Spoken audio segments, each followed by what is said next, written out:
بسم اللہ الرحمن الرحیم۔ محترم ناظرین و سامعین، یقیناً قرآن مجید انسانوں کی ہدایت اور رہنمائی کے لیے اتارا گیا ہے، لیکن یہ اپنے اندر بہت سارے ایسے حقائق کو سموئے ہوئے ہے جو حقائق اس بات کی طرف اشارہ دیتے ہیں اور اس بات کی بڑی واضح دلیل ہے کہ یہ ایک معجزاتی کتاب ہے اور یہ صرف اللہ رب العالمین کا ہی کلام ہے۔ ان حقائق میں سے ایک حقیقت انسانی تخلیق ہے۔ اللہ رب العالمین نے انسانی تخلیق کے دو مختلف انداز قرآن مجید میں بیان فرمائے ہیں۔ ایک تو آدم علیہ السلام کی تخلیق کے مراحل ہیں، اور پھر آدم علیہ السلام کی اولاد ہم انسانوں کی تخلیق کے مراحل ہیں۔ اللہ تعالیٰ نے ان مراحل کو اتنی دقت اور خوبصورت انداز سے بیان فرما دیا ہے کہ انسان اس انداز سے بیان کرنے سے قاصر ہے، اور آج تک انسانی تحقیقات صرف انہی مراحل کی تحقیقات میں لگی ہوئی ہیں اور ابھی تک وہاں اپروچ نہیں کر سکی۔ انسانی عقل کبھی یہ نظریہ پیش کرتی ہے کہ انسان دراصل آبی جانوروں سے پیدا کیا گیا، کبھی انسانی عقل یہ نظریہ پیش کرتی ہے کہ یہ پودوں سے پیدا کیا گیا، کبھی یہ نظریہ پیش کرتی ہے کہ ساحل پر پیدا ہونے والے ایک کیڑے سے پیدا کیا گیا، اور کبھی یہ نظریہ پیش کیا جاتا ہے کہ یہ بندروں کی ارتقاء اور نمو کے بعد موجودہ صورت انسان ہمیں نظر آتے ہیں۔ اللہ رب العالمین نے اپنی کتاب قرآن مجید کے اندر ان تمام باطل نظریات کو انتہائی خوبصورت انداز میں رد کر دیا ہے، اور اللہ تعالیٰ کی کتاب نے انسان کی تخلیق کو انتہائی باوقار اور معزز بنا کر انسانیت کے سامنے پیش کیا ہے۔ اللہ رب العالمین آدم علیہ السلام کی تخلیق کا ذکر فرماتے ہیں تو سورہ آل عمران میں کچھ اس طرح فرمایا کہ بے شک عیسیٰ علیہ السلام کی مثال اللہ تعالیٰ کے ہاں آدم علیہ السلام کی طرح ہے، جن کو اللہ نے مٹی سے پیدا کیا۔ تو تراب کا لفظ اللہ تعالیٰ نے استعمال فرمایا ہے۔ پھر ایک اور جگہ اللہ تعالیٰ آدم علیہ السلام کی تخلیق کا ایک مرحلہ بیان فرماتے ہیں تو اللہ تعالیٰ فرماتے ہیں اذ قال ربک للملائکہ، جب تیرے رب نے فرشتوں سے کہا کہ ہم ایک انسان پیدا کرنے جا رہے ہیں جو طین سے ہوگا۔ طین وہ مٹی ہے جو پانی کے ساتھ مکس کر دی جائے تو وہ ایک کیچڑ کی شکل اختیار کر لیتی ہے۔ پھر اللہ تعالیٰ نے آدم علیہ السلام کی تخلیق کا ایک اور مرحلہ ذکر فرمایا تو کہا انا خلقناہم من طین لازب، ہم نے اس طین سے پیدا کیا، اس کیچڑ والی مٹی سے پیدا کیا جو چپک جانے والی ہے، جو جم جانے والی ہے، جو ثابت ہو جانے والی ہے۔ پھر اللہ تعالیٰ نے آدم علیہ السلام کی تخلیق کا ایک اور مرحلہ ذکر کیا تو کہا کہ ہم نے انسان کو مٹی کے جوہر اور اس کے اصل سے پیدا فرمایا ہے۔ پھر اللہ تعالیٰ نے آدم علیہ السلام کی تخلیق کا ایک اور مرحلہ ذکر کیا تو اللہ تعالیٰ نے اس طرح بیان فرمایا کہ ہم نے آدم علیہ السلام کو، انسان کو اس مٹی سے پیدا کیا جو مٹی خشک ہو جاتی ہے، اور خشک ہونے کے بعد اسے کھڑکنے کی آواز آتی ہے، اور اس مٹی سے پیدا کیا جس کے اندر ایک عرصہ تک پانی رہے تو اس کا رنگ بھی بدل جاتا ہے اور اس میں سے بو بھی آنی شروع ہو جاتی ہے، جس کو صلصال کہا جاتا ہے اور حمائم مسنون کہا جاتا ہے۔ پھر اللہ تعالیٰ نے انسانی تخلیق کا اور آدم علیہ السلام کی پیدائش کے مراحل کو ذکر کرتے ہوئے فرمایا کہ ایک ایسی مٹی سے پیدا کیا گیا ہے کہ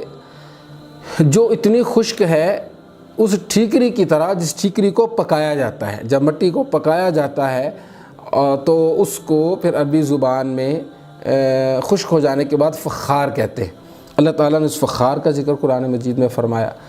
تو یہ مختلف مراحل ذکر کیے اللہ تعالیٰ نے، اور پھر فرمایا کہ جب ہم نے ان تمام مراحل کو مکمل کر لیا اور ان کی تکمیل ہو گئی اور انسان ایک برابر شکل میں آ گیا تو پھر اس کے اندر اللہ تعالیٰ کی طرف کے حکم سے روح پھونک دی گئی تو آدم علیہ السلام کی تخلیق مکمل ہوئی۔ اللہ رب العالمین نے یہ جو مختلف مراحل بیان فرمائے ہیں، اس پر انسانی تحقیقات جاری تھیں اور جاری ہیں اور جاری رہیں گی۔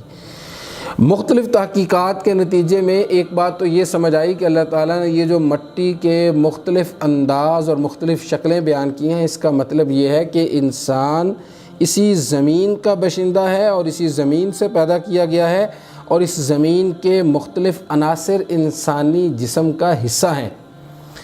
اور تحقیق کے مطابق، جو تحقیق یقیناً غلط بھی ہو سکتی ہے، کہ ایک انسان 100 سے زائد عناصر سے مرکب ہے، اور آج تک کی جدید سائنس وہ 21 یا 22 عناصر کے کچھ حصوں تک اپروچ کر چکی ہے۔ ابھی تک انسانی تحقیق ان عناصر تک مکمل اپروچ بھی نہیں کر سکی، ان کی تحلیل تو دور کی بات ہے۔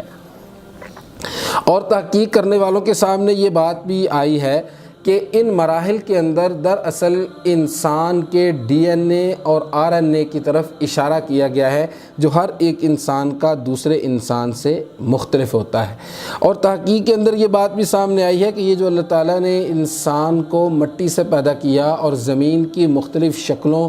اور مختلف صورتوں اور مٹی کے مختلف انداز کی ترکیب سے انسان کو مرکب کیا، یہ انسان اگر ایک ٹھنڈی زمین میں پیدا ہوتا ہے تو وہ گرم زمین کا باشندہ بھی بن سکتا ہے، اگر وہ ایشیا میں پیدا ہوتا ہے تو وہ افریقہ میں بھی رہ سکتا ہے، اگر وہ یورپ میں پیدا ہوتا ہے تو وہ آسٹریلیا میں بھی رہ سکتا ہے، اگر وہ پہاڑی زمین میں پیدا ہوا ہے لیکن وہ صحرائی زمین میں جا کر بھی زندگی گزار سکتا ہے۔ تو انسان کے اندر اللہ تعالیٰ نے یہ معجزاتی پہلو رکھے ہیں کہ وہ مختلف قسم کے ماحول میں اور فضاؤں میں سانس لے سکتا ہے، زندگی گزار سکتا ہے، اور یہ معجزاتی پہلو حیوانات اور نباتات میں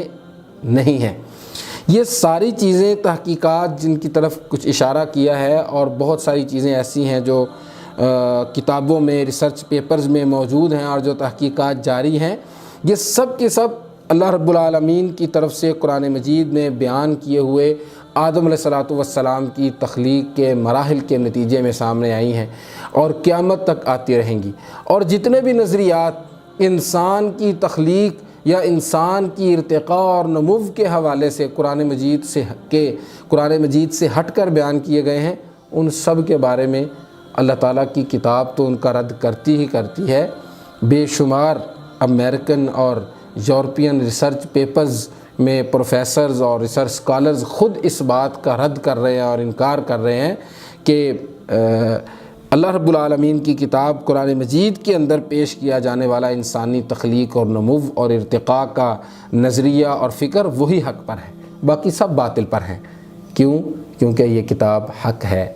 حق پر مبنی ہے، اس کے اندر بیان کیے ہوئے تمام کے تمام اصول اور تمام کے تمام حقائق اللہ رب العالمین کی طرف سے بیان کردہ ہے۔ اللہ تعالیٰ ہمیں اس کتاب کو پڑھنے کی توفیق عطا فرمائے اور اس پر تدبر کرنے کی توفیق عطا فرمائے۔ والسلام علیکم ورحمۃ اللہ وبرکاتہ۔